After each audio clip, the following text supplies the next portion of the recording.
AP CM Chandrababu Naidu, deputy CM Pawan Kalyan నేడు ఢిల్లీకి వెళ్లనున్నారు. ప్రధాని నరేంద్ర మోదీ అధ్యక్షతన రేపు ఢిల్లీలో నిర్వహించనున్న సమావేశానికి వెళ్లనున్నారు. ఈ సమావేశానికి ఎన్డీఏ కూటమి ముఖ్యమంత్రులు, ఉప ముఖ్యమంత్రులు ఉన్నత స్థాయి సమావేశానికి హాజరు కానున్నారు. నేడు చంద్రబాబు, పవన్ కళ్యాణ్ ఢిల్లీలోనే బస చేయనున్నారు.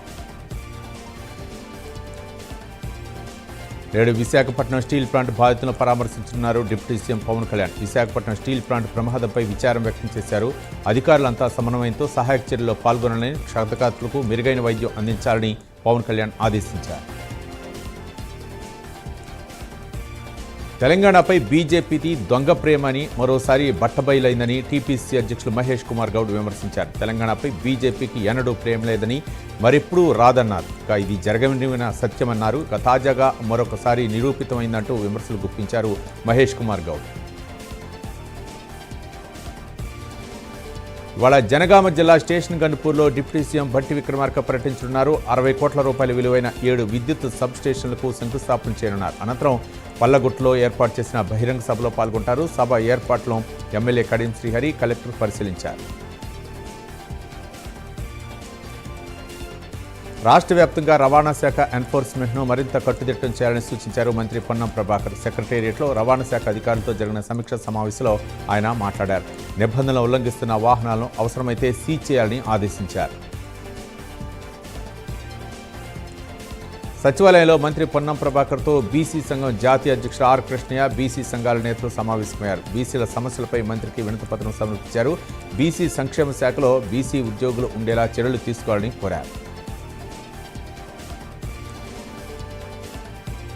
పర్యాటక రంగానికి ప్రభుత్వం రూట్ మ్యాప్ సిద్ధం చేస్తుందన్నారు మంత్రి జూపల్లి కృష్ణారావు. ప్రత్యేక ప్రాంతాలకు ప్రత్యేక మాస్టర్ ప్లాన్ను రూపొందించాలని ఆదేశించారు. భువనగిరిలో దేశంలోని అత్యుత్తమ హెరిటేజ్ టూరిజం కేంద్రంగా తీర్చిదిద్దే యోచనలో ప్రభుత్వం ఉన్నట్లుగా మంత్రి తెలిపారు. కేంద్ర పెద్దలకు సీఎం రేవంత్ రెడ్డికి మంత్రి వివేక్ వెంకటస్వామి ధన్యవాదాలు తెలిపారు. తన తండ్రి వెంకటస్వామి స్ఫూర్తితో ముందుకు వెళ్తున్నామన్నారు. గత ఈ సంవత్సరం కాలంలో గిగ్ వర్కర్ల యాక్ట్ తేవటం చాలా సంతోషకరమన్నారు మంత్రి వివేక్ వెంకటస్వామి. విశాఖ స్టీల్ ప్లాంట్ ఘటనపై ఏపీ కేబినెట్ మంత్రులు తీవ్ర దిగ్భ్రాంతి వ్యక్తం చేశారు. 8 మంది కార్మికులు మృతి చెందడం చాలా బాధాకరమని ఆవేదన వ్యక్తం చేశారు. మృతుల కుటుంబాలకు ప్రభుత్వం అండగా ఉంటుందని భరోసా ఇచ్చారు. తెలంగాణ బీజేపీ రాష్ట్ర అధ్యక్షుడు రామచంద్రపై కాంగ్రెస్ ఎంపీ చామల కిరణ్ కుమార్ రెడ్డి పలు విమర్శలు చేశారు. ఇష్టానురీతిన మాట్లాడితే బీజేపీ గ్రాఫ్ పెరుగుతుందని అనుకుంటున్నారని విమర్శించారు. తెలంగాణ రైతుల్ని బీజేపీ నేతలు ఎందుకు చేయటం లేదని ప్రశ్నించారు. ట్విట్టర్ వేదికగా రాహుల్ గాంధీపై కేటీఆర్ విమర్శలు చేశారు. ఏఐసీసీని ఆల్ ఇండియా నాజీ పార్టీగా మార్చుకోవాలన్నారు. ఢిల్లీలో రాజ్యాంగ రక్షకుడిగా పోజులిస్తూ తెలంగాణ సీఎం ఫాసిస్టు పోకడపై రాహుల్ ఎందుకు మౌనంగా ఉన్నారని కేటీఆర్ ప్రశ్నించారు. విశాఖ స్టీల్ ప్లాంట్లో జరిగిన ప్రమాదంపై లోతైన విచారణ జరిపించాలని మాజీ మంత్రి గుడివాడ అమర్నాథ్ డిమాండ్ చేశారు. అనకాపల్లి జిల్లా నర్సీపట్నంలో వైసీపీ విస్తృత స్థాయి సమావేశంలో ఆయన మాట్లాడారు. స్టీల్ ప్లాంట్ ప్రమాదంపై పూర్తిస్థాయి విచారణ జరిపించారన్నారు. పల్నాడు జిల్లా అచ్చంపేటలో చంద్రబాబు వెన్నుపోటుకు 2 ఏళ్ల కార్యక్రమం నిర్వహించారు. ఈ కార్యక్రమంలో మాజీ ఎమ్మెల్యే నంబూరు శంకర్రావు పాల్గొన్నారు. 2 ఏళ్ల కూటమి పాలన చూసి ప్రజలు రోడ్డెక్కుతున్నారని విమర్శించారు.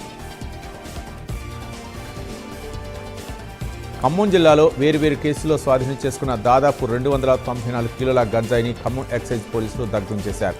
తల్లాడ మండలం గోపాలపేట సమీపంలో ఉన్న ఒక బయో వేస్టేజ్ కంపెనీ ఆవరణలో గంజాయికి నిప్పు పెట్టి కాల్చివేశారు. పల్నాడు జిల్లా నరసరావుపేట మండలం జొన్నలగడ్డ వద్ద రోడ్డు ప్రమాదం జరిగింది. ఆటో, ఆర్టీసీ బస్సు ఢీకొన్నాయి. ఈ ప్రమాదంలో 15 మందికి గాయాలయ్యాయి. 2 పరిస్థితి విషమంగా ఉన్నట్లు తెలుస్తోంది. అంబేద్కర్ కోనసీమ జిల్లా కేంద్ర అమలాపురంలో వైసీపీ ఇన్ఛార్జి పినేపి శ్రీకాంత్ ఆధ్వర్యంలో వైసీపీ శ్రేణులు ర్యాలీ తీశారు. కూటమి ప్రభుత్వం నిర్వహించిన డీఎస్సీ పరీక్షల నిర్వహణ, అభ్యర్థుల ఎంపికలో అవకతవకలు జరిగాయంటూ నిరసన వ్యక్తం చేశారు. సమగ్ర విచారణ జరపాలని కోరుతూ కలెక్టర్కు వినతిపత్రం అందజేశారు. మృగశిర కార్తె ప్రారంభం కావడంతో ములుగు జిల్లాలోని వెంకటాపురం, వాజేడు, ఏటూరు నాగరం మండలాల్లో ఫుల్ సందడి నెలకొంది. వినియోగదారులు చేపల దుకాణాల వద్ద బారులు తీరారు. ఇదే అదనంగా వ్యాపారులు చేపల ధరలు డబుల్ చేసి దోచుకుంటున్నారని ఆందోళన వ్యక్తం చేశారు. జ్యేష్ఠ మాసాన్ని పురస్కరించుకుని జగిత్యాల జిల్లా కొండగట్టు ఆంజనేయ స్వామి దేవస్థానంలో జ్యేష్ఠాభిషేక మహోత్సవాన్ని ఘనంగా నిర్వహించారు. ఆలయ అర్చకులు వేద మంత్రోచ్చరణల మధ్య స్వామివారికి ప్రత్యేక పూజలు నిర్వహించి 108 కలశాలతో విశేష అలంకరణ చేశారు. సంగారెడ్డి జిల్లా సదాశివపేట మండలం మిలిగిరిపేటలో వ్యవసాయ పొలాల వద్ద మొసలి పిల్లల కలకలం రేపింది. సమాచారంతో ఫారెస్ట్ అధికారులు మొసలి పిల్లలను సురక్షిత ప్రాంతానికి తరలించారు. తెలంగాణలో విద్యా వ్యవస్థను మెరుగుపరచాలని సీఎం రేవంత్ రెడ్డి చూస్తుంటే కొంతమంది దాన్ని వక్రీకరిస్తున్నారని చూస్తున్నారని ప్రభుత్వ వీపు బల్మూరి వెంకట్ ప్రైవేటు పాఠశాలకు ధీటుగా ప్రభుత్వ పాఠశాలలు ఉండాల్సిన అవసరం ఉందన్నారు. హైదరాబాద్ క్రికెట్ అసోసియేషన్ అధ్యక్షుడిగా ఉన్న అమర్నాథ్కు తెలంగాణ హైకోర్టులో గట్టి ఎదురుదెబ్బ తగిలింది. ఆయన నియామకం చెల్లదంటూ న్యాయస్థానం సంచలన తీర్పు వెలువరించింది. అమర్నాథ్ను ప్రెసిడెంట్ పదవి నుంచి తొలగించాలని హెచ్సీఏ కార్యదర్శి జీవన్ రెడ్డిని ధర్మాసనం ఆదేశించింది.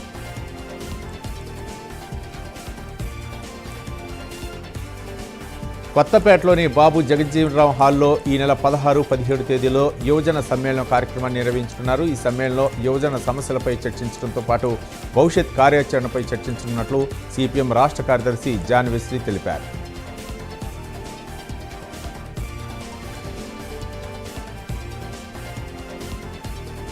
సికింద్రాబాద్ లాలాగూడ పోలీస్ స్టేషన్ పరిధిలో హత్య కేసును పోలీసులు ఛేదించారు. ఈ కేసులో మధ్యప్రదేశ్కు చెందిన 38 ఏళ్ల జయప్రకాష్ దేశ్ముఖ్ హత్యకు గురయ్యారు. నిందితులు దాబే వినోద్, మక్కల మోహన్ను అదుపులోకి తీసుకుని వారి వద్ద నుంచి మొబైల్ ఫోను, ఒక ఎలక్ట్రానిక్ బైక్ను స్వాధీనం చేసుకున్నారు. అంబేద్కర్ కోనసీమ జిల్లా రాజోలు మండలం ములికిపల్లిలో అక్రమంగా నిల్వ ఉంచిన రేషన్ బియ్యాన్ని విజిలెన్స్ అధికారులు స్వాధీనం చేసుకున్నారు. సుమారు 4 క్వింటాల 25 కిలోల పీడీఎస్ బియ్యాన్ని స్వాధీనం చేసుకుని సీజ్ చేశారు అధికారులు. ప్రకాశం జిల్లా పాత సింగరాయకొండ సమీపంలోని బావిలో మే 30వ తేదీ యువకుడి మృతదేహం లభ్యమైంది. మృతుడు జగిత్యాల జిల్లా ఐలాపురం గ్రామానికి చెందిన అంకం రాజేశ్వర్గా గుర్తించారు పోలీసులు. విహారయాత్రకు వెళ్తున్నానంటూ ఇంట్లో చెప్పి ఈ నెల 27వ తేదీన కాచిగూడ రైల్వే స్టేషన్ పరిధిలో కనిపించి అదృశ్యమయ్యాడు. తూర్పుగోదావరి జిల్లా రాజానగరంలో రాయల్ కన్వెన్షన్లో ఎమ్మెల్యే బత్తుల బలరామకృష్ణ ఆధ్వర్యంలో నియోజకవర్గ జనసేన పార్టీ ఆత్మీయ సమ్మేళనం ఘనంగా జరిగింది. ఈ సందర్భంగా పార్టీ పటిష్టం, స్థానిక సంస్థల ఎన్నికలు, పలు అంశాలపై దిశానిర్దేశం చేశారు. సచివాలయంలో Telangana state medical services and infrastructure development corporation ఆధ్వర్యంలో చేపట్టిన నిర్మాణ పనుల పురోగతిపై మంత్రి దామోదర రాజనరసింహ చర్చించారు. ఈ సమావేశంలో క్యూరీ ఏరియాలో సెంట్రల్ మెడిసిన్ స్టోర్స్ ఏర్పాటుపై సమీక్షించారు.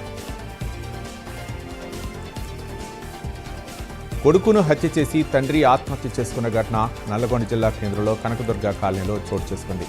కొడుకు పబ్బతి ప్రణీత్ రెడ్డిని సుత్తితో కొట్టి హత్య చేసి ఆ తర్వాత తండ్రి పురుగుల మందు తాగి ఆత్మహత్య చేసుకున్నాడు. ఖమ్మం జిల్లా తల్లాడ మండలంలోని రెడ్డిగూడెంలో రోడ్డు ప్రమాదం జరిగింది. ఆగి ఉన్న ట్రాక్టర్ను వాహనం ఢీకొనడంతో కల్లూరి హెరిటేజ్ సూపర్వైజర్ ఉపేందర్ మృతి చెందాడు. అతడి స్వస్థలం వైరా మండలం గొల్లపూడి. హైదరాబాద్ ఇందిరా పార్క్ ధర్నా చౌక్లో తాపీ మేస్త్రుల ఆత్మీయ గౌరవ ధర్నా నిర్వహించారు. సెంట్రల్ కాంట్రాక్టర్లు తాపీ మేస్త్రులపై చేసిన అనుచిత వ్యాఖ్యలను వెంటనే వెనక్కి తీసుకోవాలని, క్షమాపణ చెప్పాలని తాపీ మేస్త్రుల సంఘం నాయకులు డిమాండ్ చేశారు. ఖమ్మం నగరంలో కాలువలు పొంగి పొరలటంతో మురుగునీరు అంతా కూడా రోడ్డు మీదకు వచ్చింది. దీంతో ట్రాఫిక్ జామ్ కావడంతో ప్రయాణికులు తీవ్ర అవస్థలు పడుతున్నారు. ఇక్కడైనా పిఎస్ఆర్ రోడ్డు, గాంధీ చౌక్ ఏరియాలోని రోడ్డును వెడల్పు చేయాలని ప్రజలు కోరుతున్నారు. హైదరాబాద్లో 1,01,00,000 రూపాయల విలువైన భూమిని హైడ్రా కాపాడింది. వచ్చే ఏడాదికి మరో 1,00,000 కోట్లకు ప్రణాళికలను సిద్ధం చేసింది. చెరువులు, నాలాలు, పార్కులు, ప్రజావసరాలకు ఉద్దేశించిన స్థలాలు, ప్రభుత్వ భూములు 2,435 ఎకరాలను హైడ్రా స్వాధీనం చేసుకుంది. గుంటూరు జిల్లా తెనాల్లో పంట కాలువ పూడికతీత పనులను మంత్రి నాదెండ్ల మనోహర్ పరిశీలించారు. కాలువలో పేరుకుపోయిన పూడికను పూర్తి స్థాయిలో తొలగించి నీటి ప్రవాహానికి ఎలాంటి ఆటంకాలు లేకుండా చర్యలు చేపట్టాలని సంబంధిత అధికారులను ఆదేశించారు. అంతర్రాష్ట్ర చికెన్ వ్యర్థాల అక్రమ రవాణాపై హెచ్ఫాస్ట్ జీహెచ్ఎంసీ వెటర్నరీ వైద్యులు బృందంగా ఏర్పడి దాడి చేసి ముఠా గుట్టును రట్టు చేశారు. 90 టన్నుల వ్యర్థాలు, 7 వాహనాలను స్వాధీనం చేసుకున్నారు. ఖమ్మం జిల్లా వెంకటాయపాలెం గ్రామంలో వెటర్నరీ ఆసుపత్రిని మంత్రి తుమ్మల నాగేశ్వరరావు ప్రారంభించారు. అనంతరం రోడ్లు, డ్రైనేజీలకు శంకుస్థాపన చేశారు. ప్రతి అభివృద్ధి పని 10 కాలాల పాటు ఉండేలా చేయించాలన్నారు. నాంపల్లి ఎగ్జిబిషన్ గ్రౌండ్లో చాప్ ప్రసాదాన్ని పంపిణీ చేశారు. ఈ కార్యక్రమానికి ప్రభుత్వ సలహాదారు VH Hanumantharao, fisheries corporation chairman Mettu Sai, జిల్లా కలెక్టర్ ప్రియాంక తదితరులు పాల్గొన్నారు. చాప్ ప్రసాదాన్ని ఇవాళ కూడా పంపిణీ చేయనున్నారు. విశాఖ స్టీల్ ప్లాంట్లో ప్రమాదం నేపథ్యంలో ఇవాళ తిరుపతిలో నిర్వహించనున్న కూటమి సభ వాయిదా పడింది. ఈ సభను ఈ నెల 12వ తేదీన నిర్వహించనుంది కూటమి ప్రభుత్వం. మేడ్చల్ జిల్లా కేసర్లోని కరీంగూడ ప్రాంతంలో అక్రమంగా వాణిజ్య గ్యాస్ సిలిండర్లను నిల్వ చేసి విక్రయిస్తున్న ఏనుగు జంగారెడ్డిని civil supply, vigilance and enforcement అధికారులు అరెస్ట్ చేశారు. సోదాల్లో 23 వాణిజ్య గ్యాస్ సిలిండర్లను అధికారులు స్వాధీనం చేసుకున్నారు. భద్రాద్రి కొత్తగూడెం జిల్లా సింగరేణి కార్మికుల సమస్యల పరిష్కారం కోసం AITC Singareni collieries workers union సంఘం సింగరేణి యాజమాన్యానికి సమ్మె నోటీసు ఇచ్చారు. ఈ సందర్భంగా సింగరేణి ఏఐటీసీ అధ్యక్షులు ఎమ్మెల్యే కోననేని సాంబశివరావు మాట్లాడారు. సింగరేణి నిర్వహించడం కష్టమంటూ సంస్థను మూసివేసే కుట్రలో కేంద్ర, రాష్ట్ర ప్రభుత్వాలు ఉన్నాయని ఆరోపించారు. కడప జిల్లా రాజంపేటలోని తెలుగుదేశం పార్టీ కార్యాలయంలో టీడీపీ, బలిజ నేతలు సమావేశం నిర్వహించారు. బలిజలకు సముచిత స్థానం కల్పించి రాజంపేట టీడీపీ నియోజకవర్గ ఇన్ఛార్జి చమర్తి జగన్మోహన్ రాజుపై కొందరు టీడీపీ, బలిజ నేతల పేరిట విమర్శలు చేయడం తగదన్నారు. తిరుపతి జిల్లా పాకాల్లో ఆర్టీసీ బస్సులో ప్రయాణికుల బ్యాగుల నుండి బంగారు ఆభరణాలు దొంగిలిస్తున్న 3 మహిళా నిందితుల్ని పోలీసులు అరెస్ట్ చేశారు. నిందితులు చిత్తూరు జిల్లాకు చెందిన 3 పోలీసులు అదుపులోకి తీసుకున్నారు. వారి నుండి 3,50,000 రూపాయల విలువైన 32 గ్రాముల డైమండ్ గోల్డ్ చైన్ను స్వాధీనం చేసుకున్నారు పోలీసులు. ఆరోగ్య శాఖ మంత్రి దామోదర్ రాజనరసింహని నిమ్స్ డైరెక్టర్గా నియమితులైన డాక్టర్ రాహుల్ దేవరాజ్ సెక్రటేరియట్లో మర్యాదపూర్వకంగా కలిశారు. ఈ సందర్భంగా మంత్రి ఆయనకు శుభాకాంక్షలు తెలియజేశారు.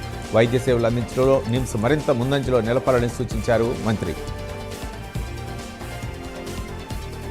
సెక్రటేరియట్ బస్టాప్ వద్ద 10 ఏళ్ల బాలుడు ప్రమాదానికి గురయ్యాడు. అక్కడున్న మ్యాన్హోల్ గ్రిల్లో బాలుడి కాలు ఇరుక్కుపోవడంతో నొప్పితో అవస్థపడుతున్నారు. ఈ క్రమంలో బాలుడిని సైఫాబాద్ పోలీసులు రక్షించారు.